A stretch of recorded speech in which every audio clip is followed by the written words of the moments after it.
Hi, good evening, everyone. I think a few others are also joining. We'll wait for a few more minutes.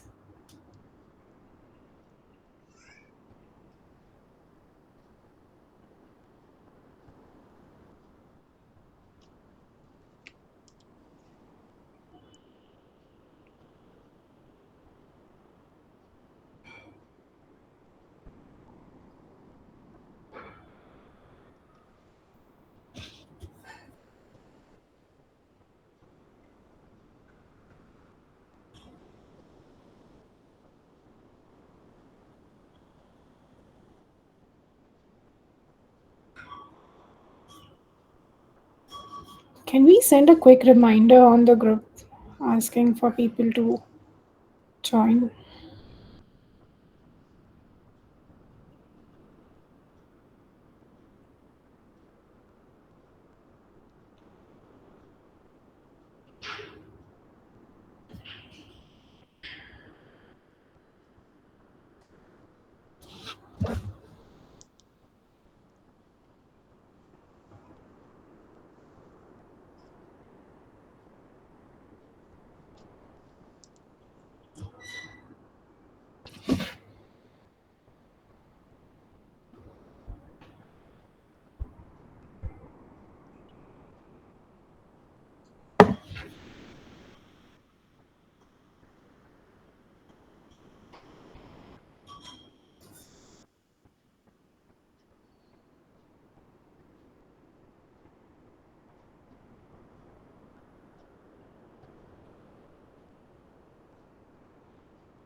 Yeah, I think we can start now. We have around 15 participants,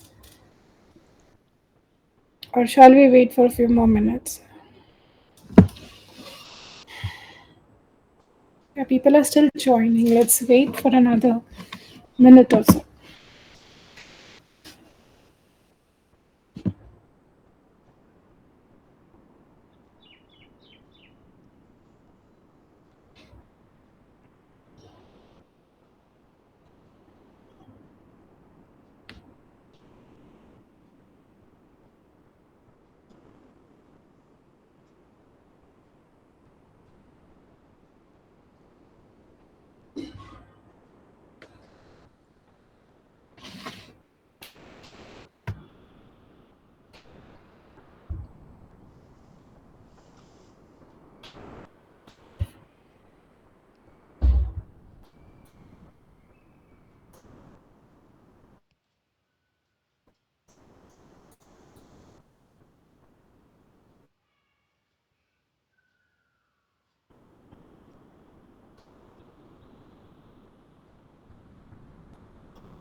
Alicia, can you share the PPT?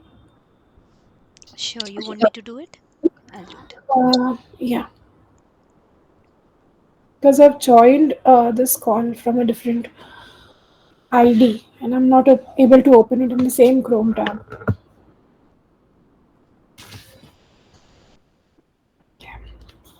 Hi everyone, good evening.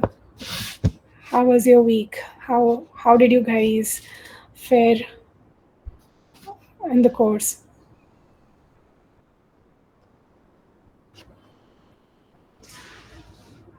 Alicia नीचे वाला ये this one. This one, na? Yeah.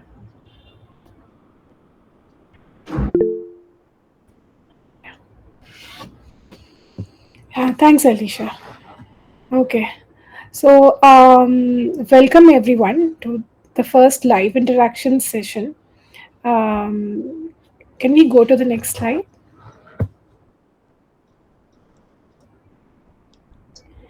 Yeah, so we we want to start with a small reflection. We want to know how much content did you guys go through for module one, and what were the major roadblocks you encountered. So we completely understand that you just started this week. Some of you were not able to even go through Moodle, and some of you even joined very late, I think around Wednesday, Thursday. So it's hardly any time since then, but still, we just want to know what's your status so that we are able to help you. So, Alicia, can you just go to the next slide? Yeah. So here's a small Menti activity. You can go to this QR code and you can answer how much content did you go through for module one. It's just a simple poll. It will take you a second to answer.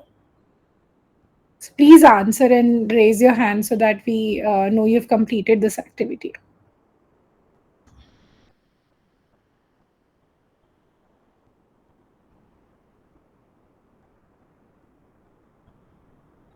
You can also go to menti.com and use this code if you're not able to scan this QR code.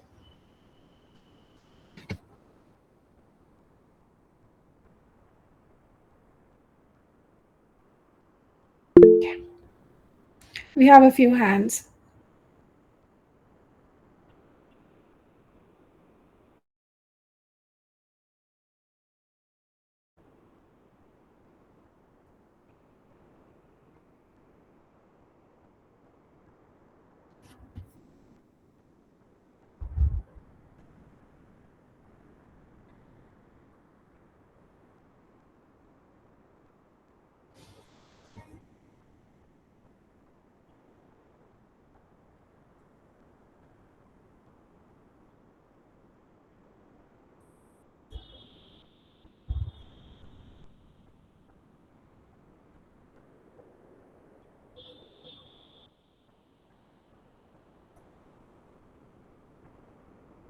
I cannot see any more hands raised. Is there any problem for others to um, go to this link?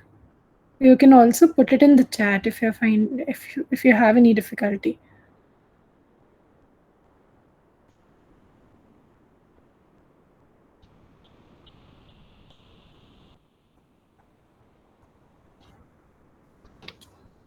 Okay, I Hi, can. hi Romana, Manish this side. I already did this service, so still I need to raise hand or No, no, no. You can okay, okay, open your okay. hands. Yeah. That's Yeah. fine. Okay. So let's go to the results. Alicia, you can click the link to results.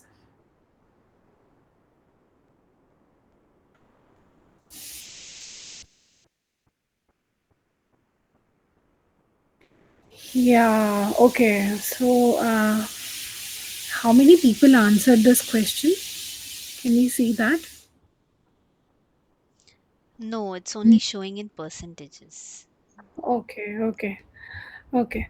So there's a fair percentage of people who have not, who have done a lot of work, 75 to 100%, some in the range of 50 to 75, and also some people in the range of 0 to 50. Can you just refresh it once again, Alicia? We'll see if some more people have added their answers. Yeah, I think. Yeah, so good to know that majority of you have gone through more than 50% of the content. That's really great. Even you already have your other time commitments. Okay, thanks, Alicia. We can close this and go back to our PPT.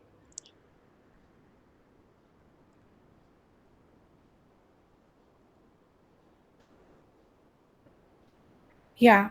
So now next we want to know what were some major roadblocks you encountered. You can take some 30 seconds and write some roadblocks that comes to your mind. Just let us know what is stopping you from um, accessing these modules and learning material. It could be time, it could be content difficulty, it could be anything. Just let us know. Just want to understand our learners more. You can put down your hands and do this activity. Yeah.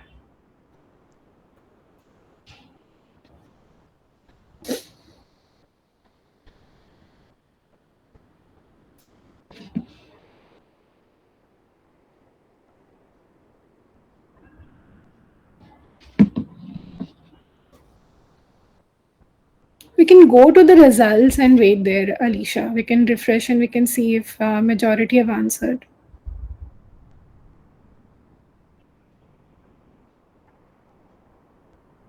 Oh, there are 11 responses. Good.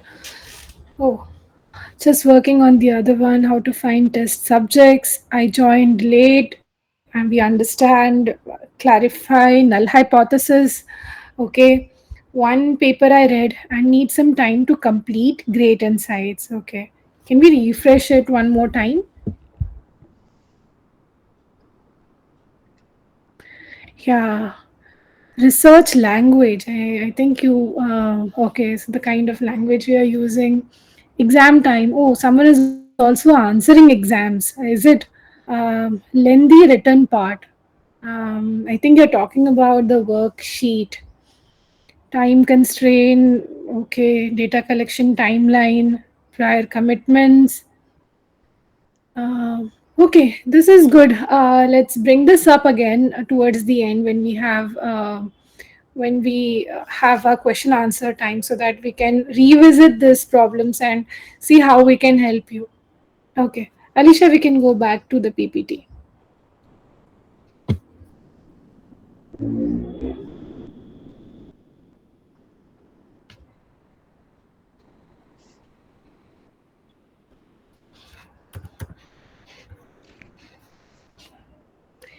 Yeah. So far, what we have accomplished. When we floated the form, around 50 learners and 50 research buddies and some more learning buddies answer applied for this program, and we had around 50 learners who submitted their initial ideas. Out of this 50, we had 42 who joined our Moodle LMS, and sorry for this typing mistake. It's the WhatsApp group. So 42 are already with us in the WhatsApp group and as well as on the Moodle. And yeah, most of you, as we saw, engaged with module 1 learning content. And we had two activities, one learn by doing activity and one assignment submission, out of which 12 have submitted the LBD1 activity, which is due tomorrow, that is 17th March. And as expected, seriously, as expected, zero submissions, because we know it's a big part of work. And the deadline is till 20th of March, and you have a lot of time to submit. I think 4 more days to submit. So it's fine. But just to show you the status, this is where we are. And as you see, this triangle is tapering. As and when we are moving with time, we are seeing um, some people dropping off, or some people not being able to complete it on time because of so many reasons, and that's completely okay. But we are very glad that out of 50, 42 of you all are here, and some have even submitted their learn by doing activities, and we are also hoping that we'll get assignments and your research ideas as well by the end of this week and probably next week. Okay, Alicia, we can go to the next slide. Yeah. So, what are our plans for the coming week? We want you all to share your research idea on the discussion forum. So, you must have seen an activity on Moodle saying that you need to share your research idea. So, we want you to reply to that post and share your research idea by 20th of March, and comment on two or more peers' post by 22nd March. So, we'll also tell you why this activity is very important in the next slide. This coming week, we want you also to submit LBD1 assignment. It's okay if you are a little late, but try to submit it by 17th March and assignment 1 by 20th March, so that you are able to do your study planning on time. Otherwise, that will carry forward, this part will carry forward to the next week, which will be hard for you to complete then. And then we also want you to engage with the content of module 2 from 17 to 23rd March. And there's another assignment, that is study plan template part 1 by 27th March. And then attend a live interaction meeting on 23rd March, 6 to 7 p.m., same timing. So this is the plan for the coming week. Alicia, can we go to the next slide? Yeah. So next week we'll also be having research buddies and learning buddies on board. So on 21st March, that is Friday, we'll be having an orientation session for research buddies, and we'll be onboarding them on Moodle and WhatsApp by 22nd March. And what this research buddies will do is, so remember the idea that we asked you to post or by 20th and review two of your friends' post by 22nd. So these research buddies will be coming and reviewing learners' ideas on Moodle and selecting topics of interest. So so we want you to make sure that your research idea stands out. All your research problem, your plan is put through very properly, so that it attracts research buddies, and they have a choice in selecting topics of interest. So this will help you find research buddies uh, with similar research interest. And so we'll give them a week to go through your ideas. We'll also be numbering your research ideas, so that we know what research idea the research buddies are talking about. And we'll do the mapping offline. So the TAs and the orchestration team will sit down, will assess all this information, and we'll do the mapping in the next week. And on 6th of April, that is another live online meeting, we'll be discussing about the research buddy and learner allotment. So this is what will happen in the next coming week. Can we go to the next slide? Yeah. So in the course module 2, you will go through two learning dialogues. There are two videos: introduction to research design and what data to collect and how to collect. Sorry, there are three LEDs: how to design an ET research study and what data to collect. And then there are three optional watches. But I recommend, if you're a teacher, especially an engineering teacher, I would highly recommend you to watch this optional watches, because these are by ET alumni, and they have discussed they've talked about their research study, and how and these are great examples of the research designs that you'll be mostly using in your classrooms. So there are three LEDs and around three learning extensions, and one assignment will be due. Okay, so this is what will be happening in second week. Now about yeah, so we floated a Google form where we asked you guys to give your muddy points, and we did receive a few. There was a lot of feedback which mentioned that the content is clear, and the description and all the instructions are also very clear. So they did not find any difficulty in understanding what to do. We are happy that we were able to put the content in a way that it reached you without major problems. But there are some muddy points, and we are happy to address them. So the first muddy point is about clarification of the concept of constructs and measurement approach for constructs with examples. So we understand this might be a little difficult for novices. So Alicia has prepared a small activity to help you understand more about what is construct and what is the measurement approach that we are talking about here. So Alicia, you can take over here. Sure. Thanks, Romana. Yeah. Uh, okay. So this is just a small warm up activity for all of you. Even if you think that you've understood construct better, please let participate so that you help the others understand it better. So I want you all to think and try to define the idea of student engagement. Like, how do you think? So you can either answer it in the form of the second sentence, which is it is the level of what or degree of what, or you can also answer by answering the question at the end, which is how can we say that a student is engaged. I would want you to put your answers on the chat box itself, because we want to see what kind of responses are we getting. So please take about 30 seconds, and whatever you think, it can just be one point which you think is important to define or important to demarcate student engagement.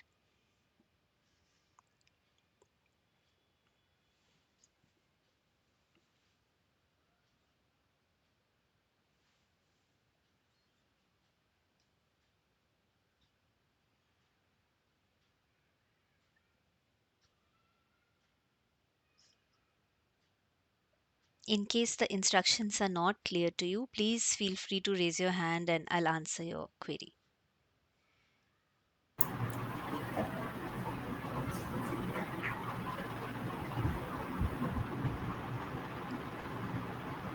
Somebody has, Put, yeah, so people have started answering. yeah, Lakshmi has mentioned drawing their attention to the topic and help them focus on the topic. Nikki okay, has mentioned feedback. okay, Marina has mentioned degree of involvement in learning or doing. okay. So, Marina, could you also define, like, could you also define what do you mean by degree here, degree of involvement? How will you like measure this motivation, etc. in the course? So we are off to a good start. Alicia, you Yes, can continue. yes. Thanks, Amrit. Okay, so I guess a lot of you are getting the question, and I'm glad that you're able to relate to the question.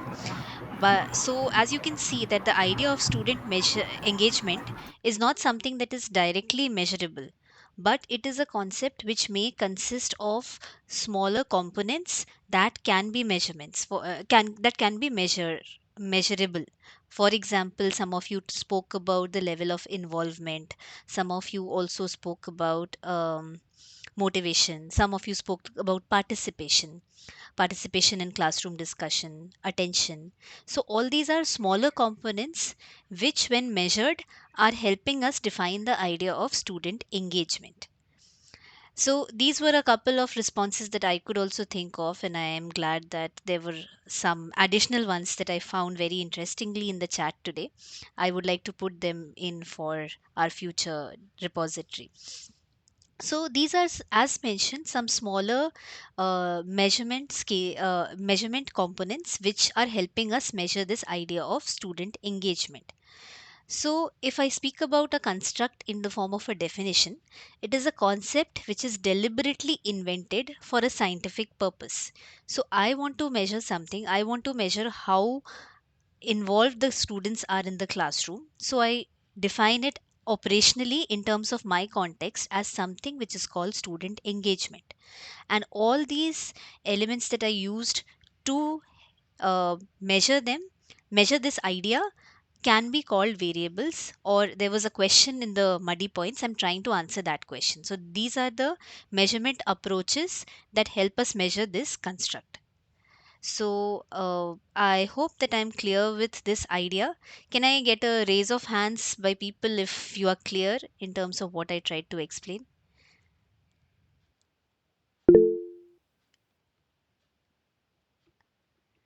Great, great, great. Do you have any doubts or questions? If anyone has, please feel free to unmute yourself and ask me.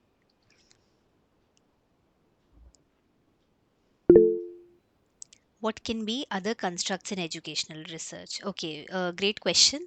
I think I have another question activity in the next slide. Maybe that will give you some more ideas, and I will definitely talk about a few more after we have done this activity. So, another activity I have for you, which is, now that I've spoken about the concept of a construct, can you try to identify the constructs in this research question? I'm reading it slowly for you. What is the relationship between the frequency of teacher feedback in online courses and student performance? Please feel free to type in the chat box and give your answers for the construct.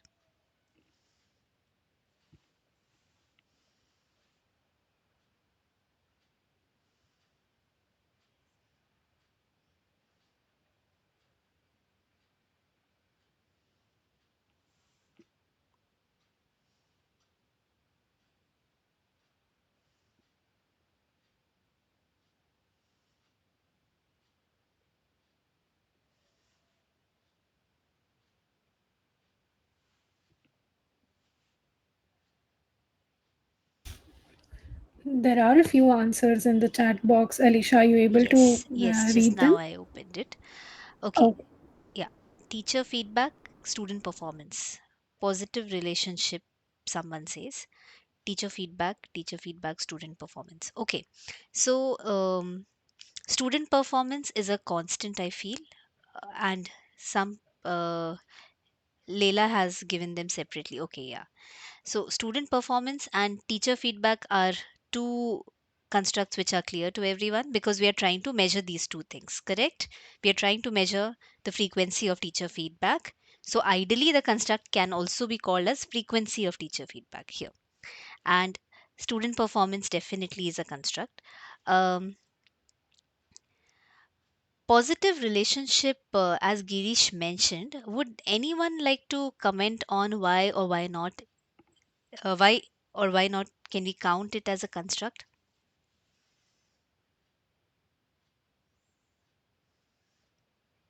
You all can lower your hands actually. If anyone wants to answer, then we'll get to know.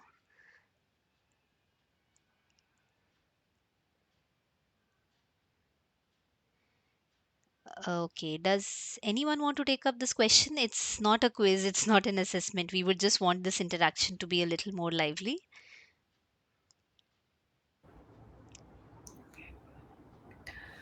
Yeah, I think Felix, Sunny, Anuradha, anyone of you can unmute and speak. The positive relationship is the relationship between the two constructs here, the teacher feedback and the student feedback. There can be a correlation or there may not be. So it speaks about the how both the constructs are related. So when we are speaking about the constructs, it won't. It is the next level of saying whether they have relationship, how strong it is, like that. Great, great, Felix. Thank you so much. I hope that resolved, Girish, your confusion because relationship is what is holding these two constructs together. We are trying to establish a relationship between these two constructs, but we are not actually trying to measure the relationship. Hence, it cannot be considered as a construct. So, I hope that this was clear to all of you. And coming back to the question which asked me about more constructs related to education. They can be engagement, motivation, performance, feedback, and many more. These are a handful of ones which I can think of right now. People can feel free to again add to the chat box if they have more. And there was one more sub question attached to this question which I would like to answer here was whether one RQ can have more than one constructs. So as you can see in this example, it has two constructs. So it is definitely possible for one RQ to have more than one constructs if it is significant in your particular context or what you are trying to explore. Also, there can be a scenario where the same construct is requiring two different types of RQs to be answered or for your research goal to be met. So there can be one construct related to it, but it can be broken into more than one RQs. Rumana and Amrit, please feel free to add if you want in this regard. Yeah, I think Alicia, that was a great activity. Thank you. I'm sure this muddy point was resolved. Thank you. Yeah, I think we can have multiple constructs, especially when we want to understand relationship between various constructs. It's possible that there are three or four or even more than that variables. Sorry, constructs that we'll be working with. Um, yeah. So let's. Are there any other questions related to constructs? What is a construct? Is it a problem statement for a context? Okay. We can go back to the previous slides, Alicia. I think this is again. Yeah. So Lakshmi, it's not a problem statement for a context. It's something that you want to measure. Like for example. Um, for example, you want to understand what is mental rotation. Mental rotation here is a construct. So mental rotation is the ability for a person to rotate something mentally in a certain degree. So that is the definition of it. It's a parameter or a factor. um, I guess we can call it an attribute. as per my understanding. I know it's a little difficult, all these words to juggle, Yeah. but so basic, can I add, Romana? Yeah, yeah, please go ahead. Okay, thank you. So the basic idea is I'll just give you try to explain it to you using an example. Say I have designed an intervention, which is a VR based intervention to help students practice for group discussions that they have during placements. Okay, so I want to see if my intervention increases the students' confidence, like the practicing using my intervention increases their confidence, and that's my study. So confidence becomes my construct. But to measure confidence, there might be some smaller variables. For example, body language, clarity in thought, articulation of words. They might be some smaller variables that are helping me create a larger measurement scale for the construct of confidence. So confidence here or is my construct, which is a broader idea which I want to gain from the research goal. So does that clarify it for you?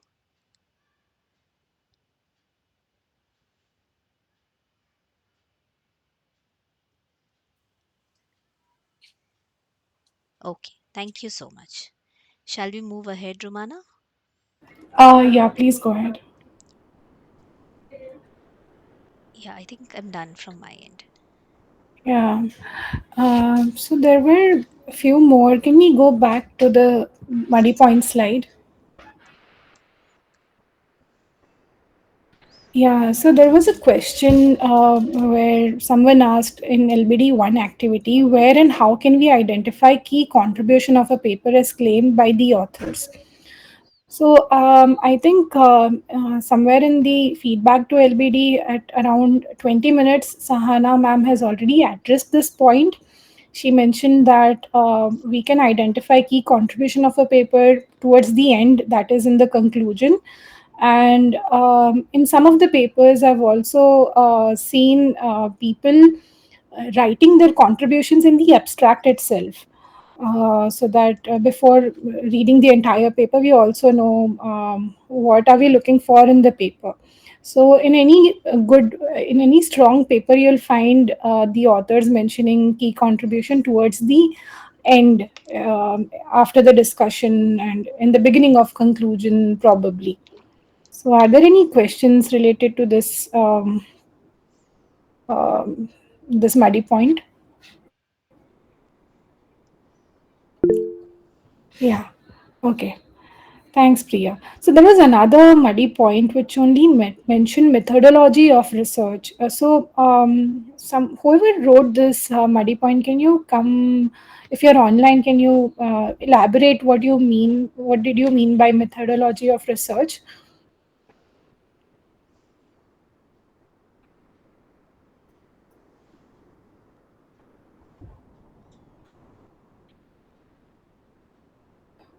Okay, I assume that now that you know what a good research paper is, what a weak research paper is, how do we conduct research? What is the methodology? What are the different methods, research designs probably? So this is what exactly you'll be learning in module 2. You'll come across how to design your research study, what data to collect, and there'll be a lot of discussion around confounding variables and all of these things. So a fair part of this will be covered in module 2. Okay, so these were the muddy points that we received. Okay, we can also go back to that word cloud, Alicia, where people mentioned roadblocks. I think it had some muddy points. Yeah. So I assume many of you wrote this as roadblocks and not as muddy points. Like for example, how to find test subjects, data collection timeline, etc. But if some of these are major concerns, whoever wrote this can just unmute and speak and tell us more about your roadblocks so that we can help you manage. I can go ahead. Let me know if you need me to turn on my camera or anything as well, if that like puts a face. No, no, Sunny, it's okay if you can, yeah, just speak. Fine. Okay, so yeah, I put down the. It was kind of hard to put in the full thing, but it was a little bit more about like the sampling for conducting the study, and that kind of led me down the path of finding people to conduct the study with. So, any if there are any tips or any advice on how you would go about kind of approaching people and asking them about, hey, I'm conducting this research paper. How would you go? Would you be interested in being a part of the study? And then I know if you're working with certain age groups, there's also just like the legality of like collecting data from them, making sure privacy is adhered to and everything. So if there would be like either a session on that or any additional like information being sent our way regarding how to navigate those spaces. Actually, that's a very good question. We did ponder about this. How do we, so in IIT Bombay, we do have an ethics committee called IRB, Institute Review Board, who reviews our research proposals and allows us to conduct research studies and collect data, store it for a certain time in an anonymized format, and use it for some time. And apart from this, we also take informed consent of our participants. If they are above the age of 18, only they read the entire proposal and sign the consent form. And if they are minor, we also ask their parents to sign the consent form. So, this is the process that we go through in IIT Bombay. But we for you all, we cannot cover you in this umbrella. So what we can, if your institute has a review board, we would want you to ask them to give you approval to conduct the study. And if your institute does not have a review board, the minimum, the least thing that you can do is create a consent form and take an informed consent from the participant. So, and we'll also conduct a small session about the ethics of data collection. How do we anonymize data, and how do we store it and use it, and all of those things? We can do that towards the end. I think another question of yours is also how to approach subject. Am I right, Sunny? Yeah, yeah. I was speaking to a couple of people who've also done research in schools and everything, and that was like a thing that came up that like, it's hard to kind of like go in and then go Yeah. into a classroom and then establish credibility and also not come across as someone who's telling someone how to teach. Okay. Okay. So, okay, I think we can revisit this question because do you have any institute affiliation with which you can go to any school management and talk, because that will establish some credibility, right? As an individual, it might be a little difficult. Yeah, that's why the question popped up because I don't currently. So I was like, I need to probably then revise my research question Okay. to be able to complete the thing. So yeah. So what helps us in IIT Bombay is what we do when we want motivated participants. Okay, when we don't want participants only to come because their teacher forced them or some other person forced them. What we do is we post posters everywhere. Okay, and then we place a QR code, and if they're interested, they fill the form, and then we schedule a study for them, and then we give them some incentive. For kids, it's mostly a pizza or something, and for adults, it's like some remuneration, 500 rupees, 200 rupees, 500 rupees for as a TADA, not for their time. Actually, as TADA, we cannot pay for anyone's time. So that way you can get some participants, by asking people to post it in their family groups. So it depends what target group you are looking at. So yes, I understand this may seem a lot for you right now, but once we understand your research idea, and then your sample will also help you come up with strategies where you can find these people efficiently. I think that should not be a problem, Sunny. If you're in Mumbai, I think you're in Mumbai, so Yeah, that should yeah, be yeah. okay. Yeah, that should be okay. Okay, yeah, I kind of just wanted to get a head start on this before. Yeah. Okay. And what's your target age group? Yeah, my target age group, I'm looking at 8 to 12-year-olds, which is why I also asked about the minors and then making sure the data is anonymous and what the ethics Okay. about that would be. Okay. So we'll definitely revisit this part about ethics, and yeah, we can also talk about how to approach. So when I was doing a research study with minor 8 to 10 standard students, we did have an IRB. Plus, we did not approach schools. We instead we approached tuition centers. So there, it was easier for us to find, and so there are a lot of possibilities, is what I'm saying. He, it need not be a full-fledged classroom study. It could be in parts. So Got we'll have it. to talk about it. Yeah. Right. Yeah. Yes. Thank you so much. Yeah.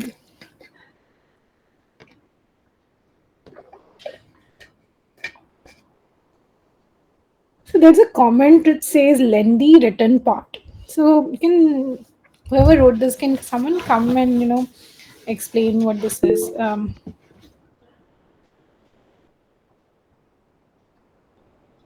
Okay, there's a message in the group. If I want to measure student engagement in online and offline, what will be the measurable points? Okay, so let's do this as an activity for everyone. So let's think this is an online class. Okay, and we want to know who all are engaged. What will we do? Just top of your head, whatever comes to your mind. You can type it in the chat.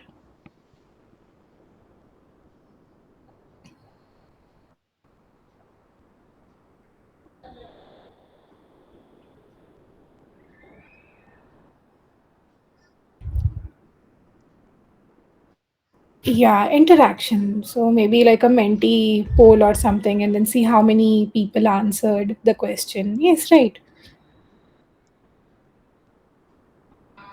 Okay, some people have used reactions to gauge interest. That's an interesting way to gauge interest.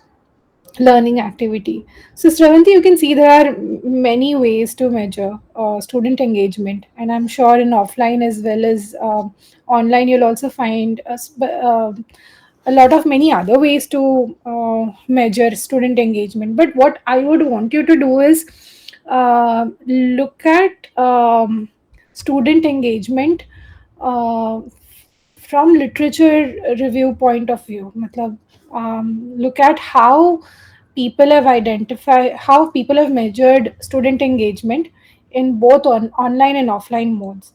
So what you can also do is use some LLM like chat gpt or some other research oriented LLM, where you can ask what are the different ways to measure student engagement, and I'm sure it will definitely give you some more than 5-10 ways to measure student engagement.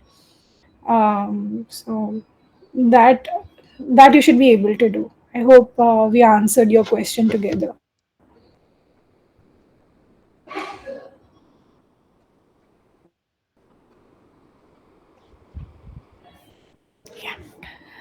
Okay. Um, so some people have also mentioned about research language.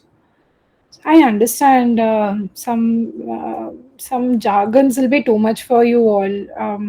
It seems very heavy, but I can assure you, towards the end of this workshop, you will also feel comfortable in using this research language.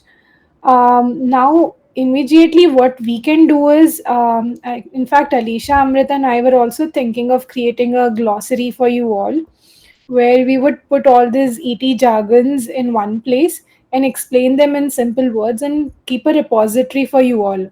So that way you can always come back to this glossary and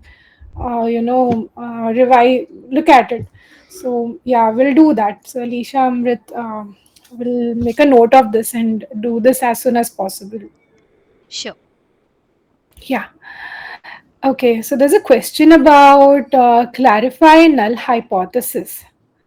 Okay, so when we do research, like for example, we want to say that some intervention that we are doing is, definitely we know we have this intuition that if we do this intervention, say the student engagement will improve or the student performance will improve. So this is what this is our hypothesis that this intervention will improve something. Now, what is null hypothesis is, we say that nothing new is happening. So null hypothesis is something that assumes that there is no difference of the intervention or there is no effect or no change in the situation. So, what scientists and researchers do is we test this null hypothesis first, and we see whether our intervention is actually making a difference. So, like for example, in this case, the null hypothesis would be, the new teaching method or the new intervention that we are doing does not improve student score. Okay, so this could be our null hypothesis. And our alternate hypothesis is actually what we want to prove. So so your alternate hypothesis would be the new intervention does improve student performance. So now after testing the scores and everything, we see if there is a significant difference between the intervention and non-intervention group, we sort of reject the null hypothesis and say that the new method works. So this is how a null hypothesis works. So I hope I was able to explain you what's a null Just to hypothesis. You add, can also use, yeah, yeah. yeah, Amrit, just to can you add, please? we will be again going back to null hypothesis, hypothesis in general in the module 2 and 3, and also when you are planning your study as well. So, yeah, just wanted to Yeah, add that. yeah, yeah. Thanks, Amrit. So we'll be revisiting this, and yeah, but in general, null hypothesis is nothing but the opposite of your hypothesis. So we try very hard to accept the null hypothesis first, and when we are not able to accept it, we reject it, and that's when we say that okay, now my hypothesis um, is accepted, and it's correct. Okay. Okay, I think we have covered most of. Okay, there's a comment called as lengthy written part. So, okay, Marina, there's a question from Marina. Will we be getting suggestions, tips for assignment, improvisation of a research idea, and RQ after submission? That's a good question, Marina. So, definitely you'll be getting one-to-one feedback from us. All of us will be going through your submissions and giving you feedback. In addition to this, you'll also get some dedicated time to spend with your research buddies, where you will sit with them and improve your idea proposal and study planning template and submit it to us again, and then we'll also again give you feedback on it. So yeah, there'll be many iterations. So that's why I mentioned yesterday. It's okay if your initial idea proposal is seems very raw. Just try to answer those questions, and um, so it's like your idea is going through a process of converting from an idea to an actionable research. So yeah, that will happen over time, and will also be involved in giving you feedback. And your research buddies will also come into picture not next week. Next week onwards, they'll start looking at your posts, discussion forum posts, and they'll start responding to you, showing interest in your research idea, and then that's how you'll be paid. So yeah. Okay. So Hi science. Romana. Hi Hi, Romana. hi. This is Manish. I just going through this activity which we need to submit by tomorrow, I believe morning. Mm-hmm. It's so it has mentioned two research papers. Either you go for A and B, or either you go for C and D for a liberal arts, right? And if I follow that worksheet which you shared, the attachment, it gives question one based on the problem being addressed by the paper. It is related to paper A and paper B. Is it the similar question has to be done for the C and D also? Can you I hope you understood the yeah, question. I understood your question. So Can yeah, you yeah. yeah, can you read the question to us? Okay, so this is LBD D1 analysis of strong and weak research paper that we need to submit No, no, by. the specific question inside. Okay, so Yeah. the specific questions are mentioned for paper A and B. Okay. And is it the same questions are for C and D? So Because are you talking yeah, about? I assume the questions like the is the problem the being problem being addressed? addressed by the paper, that's the first Yeah, one. yeah, they're the same questions for C Okay, and D. Yeah, so yeah. I Hmm. so this is a PDF which you shared, right? So Yes, right. once I upload, I will copy these and then I should only mention the answers for the same, right? If I'm selecting yes, so where it is in that research paper in liberal education, where it is mentioned, right? That's what I need to do. Yes, If yes, I yes. is Yes, okay, yes. okay, okay, okay, These questions will hold for any comparative, got it. yeah, comparative assignment that you do. If you want to understand, or any paper that you read. So this is only to help you understand how to read a paper, Okay. yeah, and where to find these things and how to The set identify. of questions will be same, whether Yeah, it's the A set and of B. questions Okay, will be yeah. same. Yes, Okay. Thank you so much. Thank you. yes. Thanks. I had a question, Romana. Yeah, Anuradha. Yeah, so this is again related to the submission of tomorrow. The second part says that in this question again, it's the descriptive part where we need to add answers, and each question says discuss reasons with your partner and decide. Hmm. So is that something that we complete and submit right now, or is it for a later date? Yeah, I'm sorry. I mean, you don't have to discuss it with your partner in this activity. You can ignore this part and go ahead. Okay. Sure. So these are to be again added to the same document and submitted as the PDF. Yes, yes, yes. All right. Thank you. Can you please extend the date to submit? Um, is this a request many of you have? Yeah, I would appreciate if that's possible. Okay, okay. But then you won't get any time to submit your idea proposal, which is very That's on important to come. 20th, right? That's on 20th, yeah. Yeah. Okay, so I think you can submit both the assignments on 20th. That's fine, but if we cross this deadline of 20th, then it will also affect our study planning template. So please try to complete both the submissions by 20th. We'll also update it on Moodle. I hope that's helpful. Okay.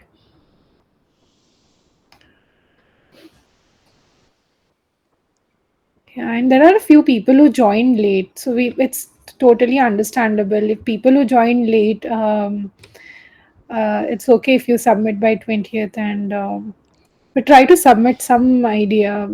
So this idea proposal template and the study planning template initially were huge templates. So if you ask your learning buddies will be joining you next week, they'll tell you that it was a really big template.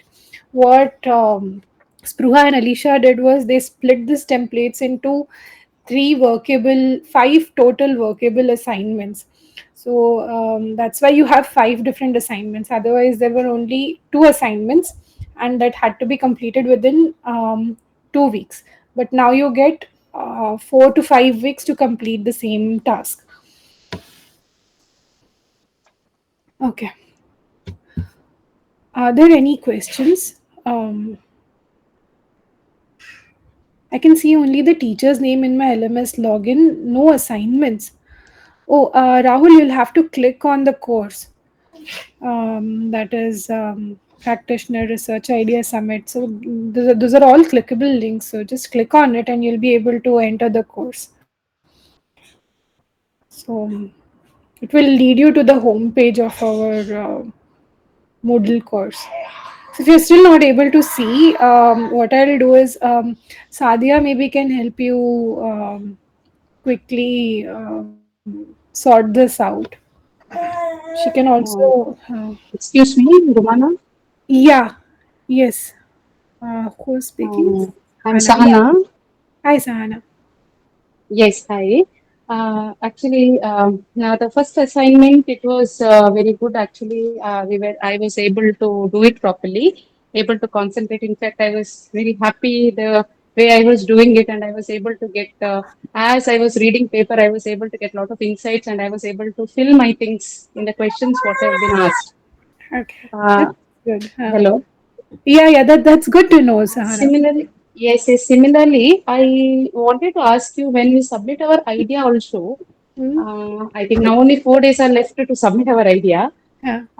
If yeah, it was good if at all even that idea was split into certain things, so that because you know how an idea should be, isn't it?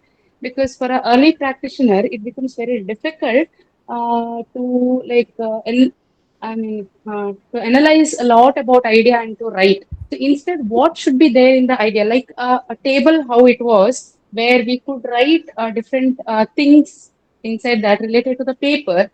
Similarly, if at all idea something, if at all it would have been divided into different categories so that we can think in our idea what and all is belonging to different things, and if at all were able to submit it like that, it would be better, I felt. I don't know. Did you Okay. understand what I said? Yeah, and I think I understood your question. Yeah. Alicia, can we pull up idea proposal part one and see what Sahana is trying to tell us? Yes, yes. This is regarding the worksheet. Am I Yeah, the correct? worksheet. Yes, the part one. Meanwhile, Vidya has posted a question on Okay. Can the you chat. submit more than one research ideas?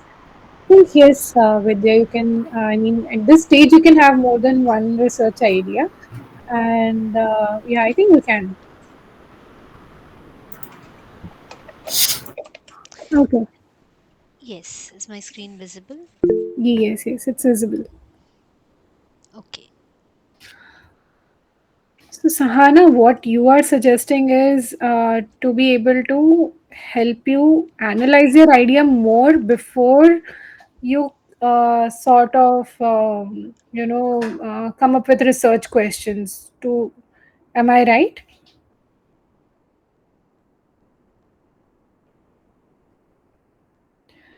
Okay. Hello? Yes, yes, yes, Romana. Yeah, yeah, yeah.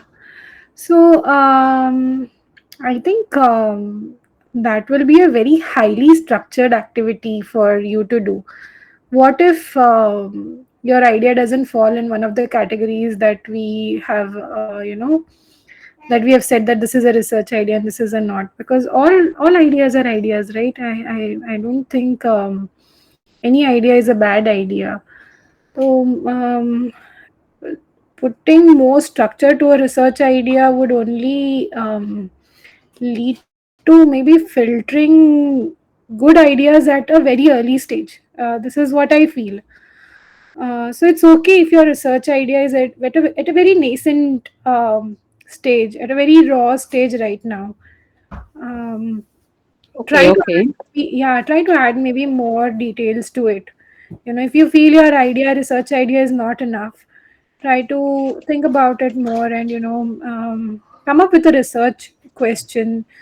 And I think, Alicia, can you scroll down a little? Yeah. So this, even if you are not, even if this is not your idea, okay, even if you decide not to choose this idea, the activity itself to convert a research idea into a research question and then to identify potential construct is a good enough activity for you. So it's a practice activity for you.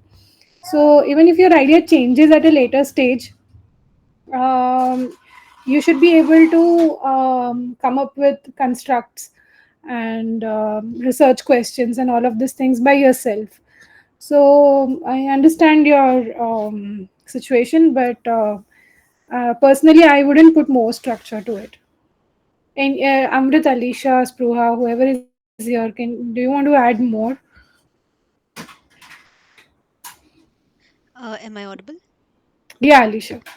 Yeah, so while we were preparing this template, Sahana, at that point also we thought that let this be like a very free flowing write up or a very free flowing narrative. So, for example, I teach biology to class 6 students, and I want, because that is a section, that is a class that it's easy for me to observe and collect data from. So maybe I identify that first as the target population, and then I start thinking about, okay, what are the things that I can measure. Maybe I used a new pedagogical strategy there, which I want to see whether it worked on the students. Again, worked on the students is a broad term. How do I I'm just giving you a small example to help you navigate through what you want um, to navigate you to identify your interests in terms of what idea you want to Okay. follow.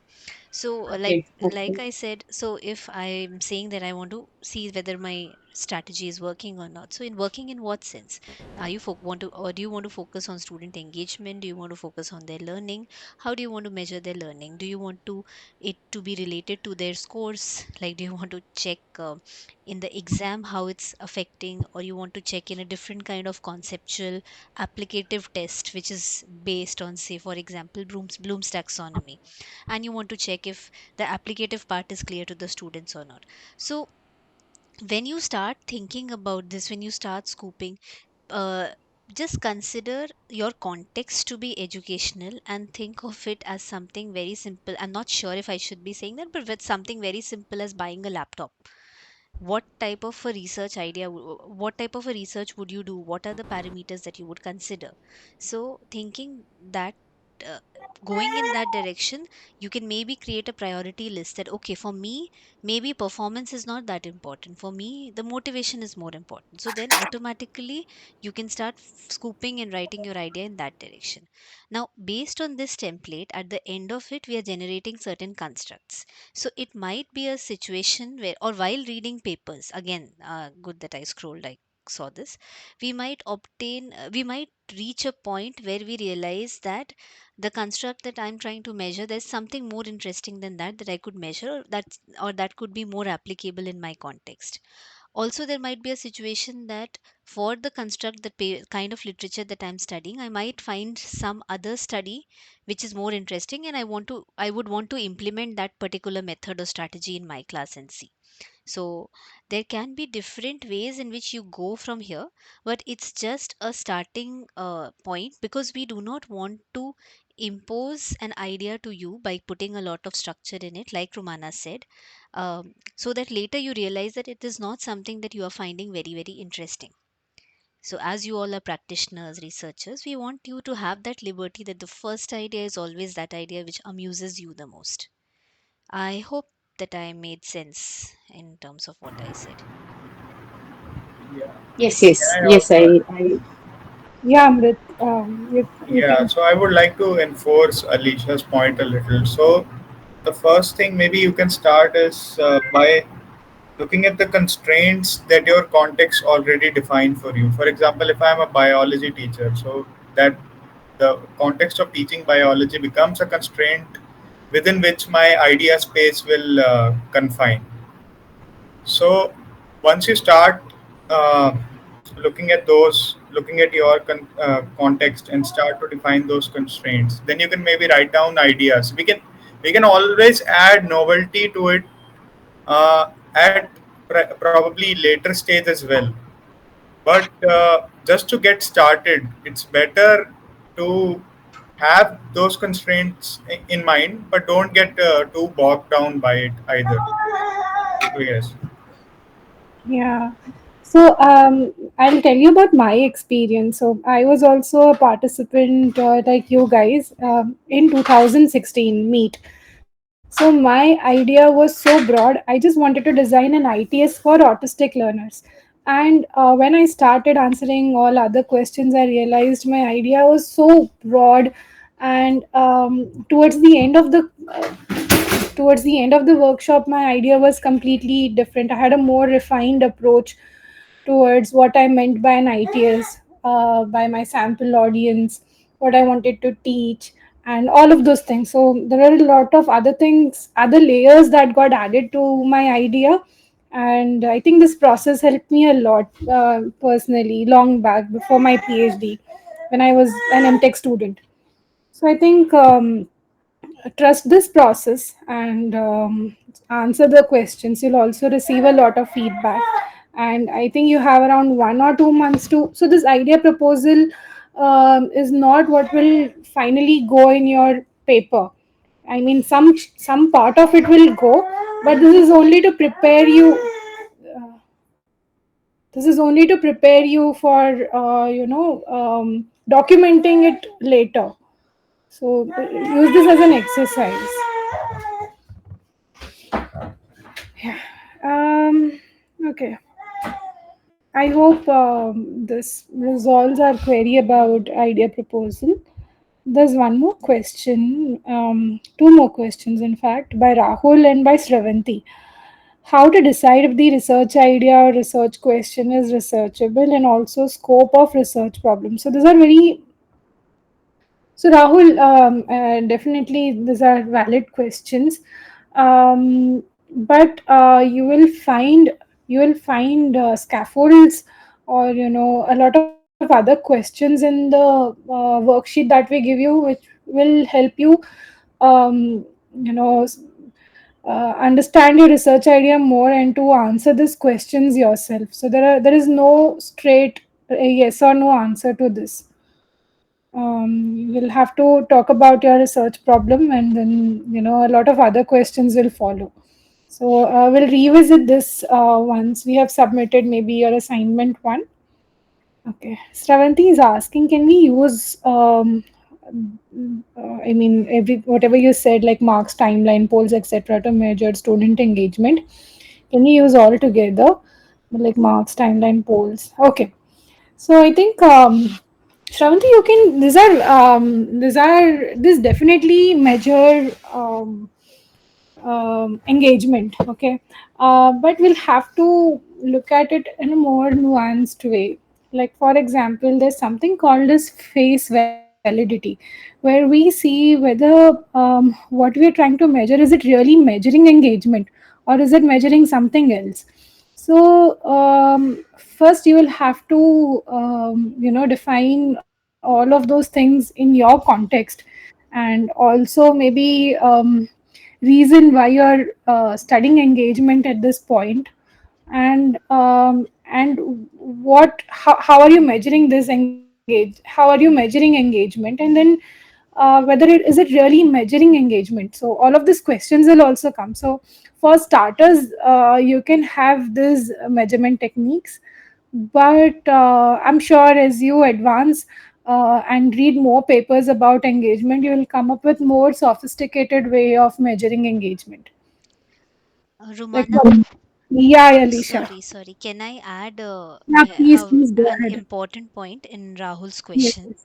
Firstly, Okay. uh, that the assignment called LBD 1 second, LBD 2, I think. Yes, it's a self assessment spreadsheet that we have shared on Moodle, although it was an optional assignment. But that spreadsheet gives you a very fair idea on whether your question is researchable or not. It measures your research question on the basis of four prime parameters called feasibility, clarity, significance, and ethics. So, my advice to anyone who wants to check that the RQ that they are creating is researchable or not, please go to that spreadsheet and do a self assessment for yourself. So, we have kind of given you scaffolds intermittently to help you in the entire process. And scope, we will be dealing in one of the future worksheets. So, that is the point at which you'll be narrowing it down. Okay. And in terms of Shravanti's question also, like Romana said, uh, the first worksheet itself kinds of directs you to directs you in such a way that once you do the literature review, you will realize that you cannot just have a conversation with people and decide that, okay, student engagement, may I feel that marks, timelines, etc. can be considered. It's a very structured approach using already established scales of measurement. So as you go through the assignment, a lot of these questions will start getting answered in the process. Thank you so much, Romana. Yeah, thanks, Alicia, for bringing up that worksheet. I almost forgot about it. It's a very good spreadsheet. You can use it to understand your research idea more, and and we would also so it's not only at this point that you can use that worksheet. You can keep using that worksheet throughout this research process, so that you have an understanding of how your research idea has progressed. So we will also maybe remind you in the group sometime to just open. Yeah, we can do that, Alicia. Just randomly one day send this to the in on the group, and because otherwise, if we put it in an LBD and not ask for them to submit, they may not do so. Got it. Got Yeah. it. Okay. Okay. Yeah. So I think we have covered almost all questions, and it's already 7:11, and we are ready to close this session. But if there's someone who really have a question, you can go ahead.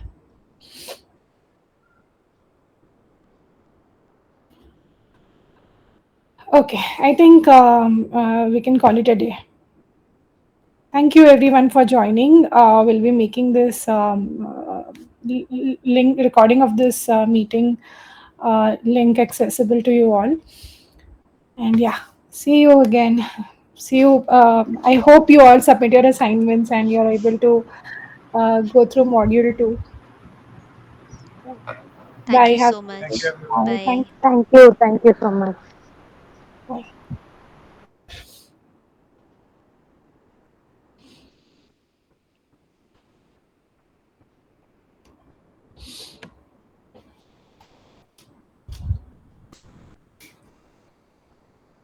Alicia, you can stop the recording.